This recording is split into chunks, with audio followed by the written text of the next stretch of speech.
Donnie and Dolly, the team is supported by ableauctions.ca. Closing your business? We can help.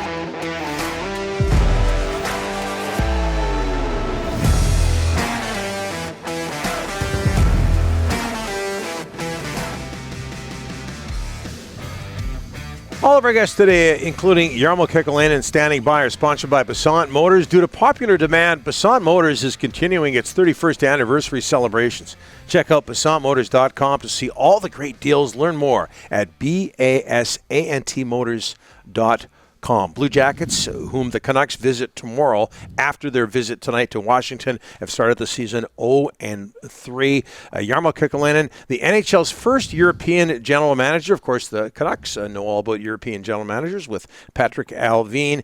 He's had the job as Columbus Blue Jackets GM since way back in 2013, and he joins us now. Jarmo, thanks for doing this, sir. How are you? Good. How are you guys doing? Good. Very well. What have you learned about your team in these first 3 games? It's been not obviously the start that we were hoping for, but we played against 3 pretty good teams and got tested by the top of the league right away, and I think our game's gotten a little bit better in the 3rd game against St. Louis, but not good enough, and now we're 0-3 and have to climb out of the hole that we created. Yeah, and the Canucks can relate. Jarmo, how's Johnny Gaudreau fitting in? Good. He's played well. Obviously, we look. They had great chemistry with Patrick Laine, and Patrick gets hurt in the first game in the beginning of the 2nd period, and that's a tough loss for us. But he's been good. What did his signing mean to your franchise, Jarmo? I think it was a big deal, not only for the franchise but the city and the fan base too, to have a superstar like that believe in us and believe in our city and in our plans. So I think it was really big, and you could see it in the season ticket sales and jersey sales and all of those things as well, that everybody was very excited here. Very few people, Jarmo, had him going to Columbus. Did you?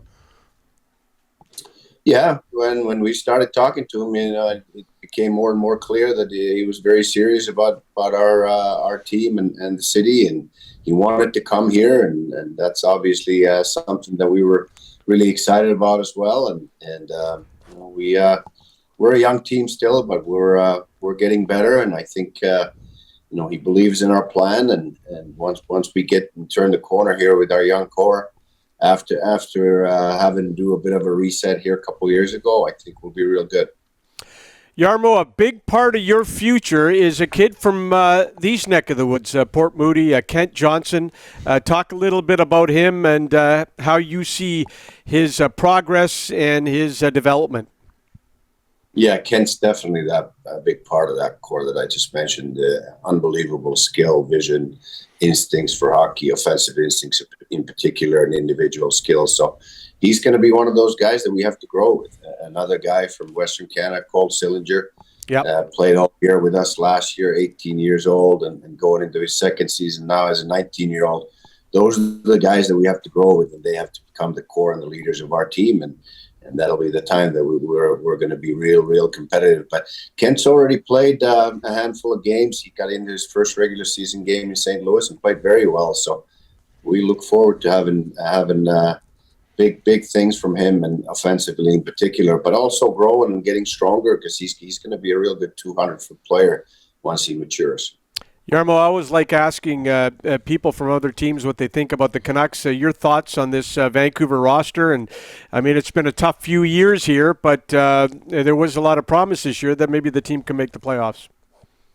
Well, I mean, the thing about the NHL is that there's 32 good teams and 16 teams make the playoffs, and it's really competitive, and you can't really afford to have any big slumps, and everybody's got top-end talent, and Vancouver's a very talented team, and they play in a tough division and tough conference there, and it's only going to be 8 teams that make it out of there. So everybody's going to have to be at their best for the 82 games, and like I said, not too many slumps, not too many losing streaks, and stay consistent.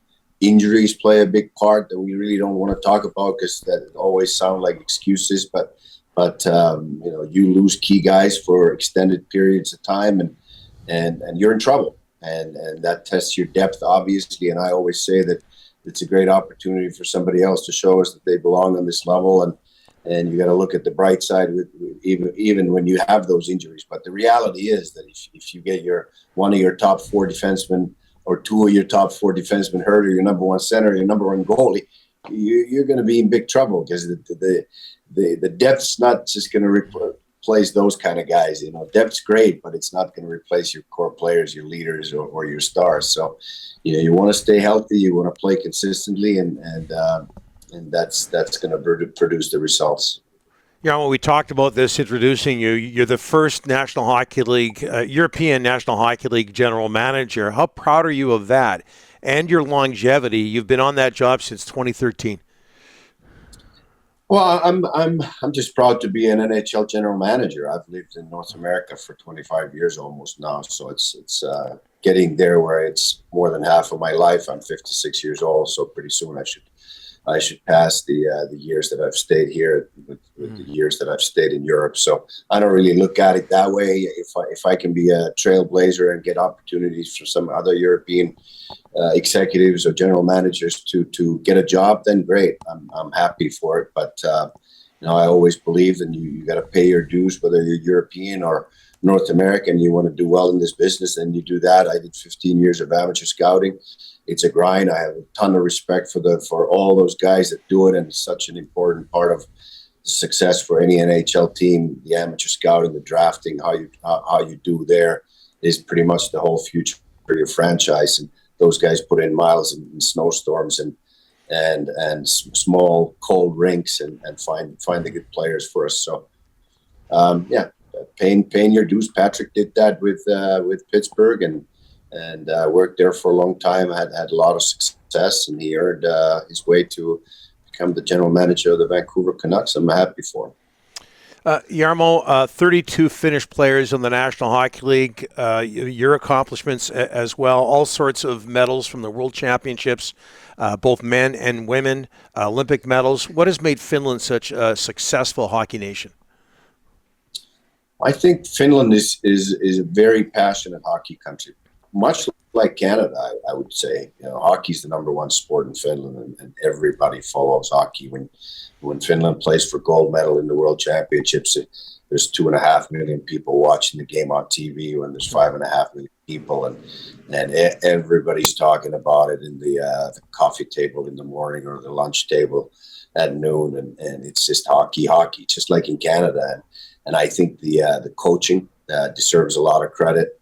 It's the grassroots where the coaches do the work with the kids when they teach them how to play. That's where you produce the hockey players from, and there's not going to be Alexander Barkovs or Patrick Laine's or Miro Heiskanen's unless those guys get coached the right way when they're kids and growing up to be hockey players. So I think that's where the most credit has to go to. But we're visiting Finland here in 2 weeks for 2 regular season games, and I'm kind of looking forward to our guys seeing how passionate of a hockey country Finland is, and showing them some other best parts of our country, which is probably not the best time to go in November when it's a bit dark, a bit rainy and windy too. Yeah, we can relate. Hey, Jarmo, this might be a bit of a reach, but I'm just looking at your DB page. Head coach of the Winnipeg Jets is Rick Bowness, and you played with him on 2 occasions, once in the minors, once in the National Hockey League with Ottawa. What kind of influence was he on you? Well, I just did an interview with a reporter from Winnipeg for Athletic, and the one thing that I remember about Rick Bowness as a coach was that he was very honest and could be hard and demanding too, but at the same time you could realize that he was a real good person, and I think that's what's kept him in the league for such a long time. That he's a good man, good person, and treats everybody with respect, and those are great qualities to have, whether you're a coach or executive or a player. Jarmo, one player in Vancouver that we had here was Eric Goodbranson, and you signed him in the summer. What do you like about this guy, and talk about giving him some term on his contract? Well, we were very light on defense last year, inexperienced and light, and we needed a bigger body that can defend the front of the net. and provide some physicality for our young group to make sure that teams don't push us around, which happened a few times last year where bigger, stronger, tougher teams were taking advantage of our young group. So Eric's a good father figure in the back end of our lineup there, and doing the job that we asked him to do. And he's also a leader. He's got a lot of experience, so he's a good addition to our group. Let me squeeze one more in here, Jarmo, quickly. John Tortorella, what was it like working with him? And we all know about him here in Vancouver. What was it like working with him? I see you're smiling here, for 6 seasons. I actually enjoyed working with Torts a lot. You always have very honest conversations with him. There's no sugarcoating. There's no what you hear from Torts in front of you in the conversations. You'll never hear anything else behind your back, and that's a quality that I really respect. And we had some heated arguments, but at the same time, when we came out of the room after the heated argument, we were a team and together, and we're still friends to this day. This has been great. Jarmo, all the best. Blue Jackets and Canucks tomorrow in Columbus. Again, thank you so much for doing this. My pleasure. Thanks for having me.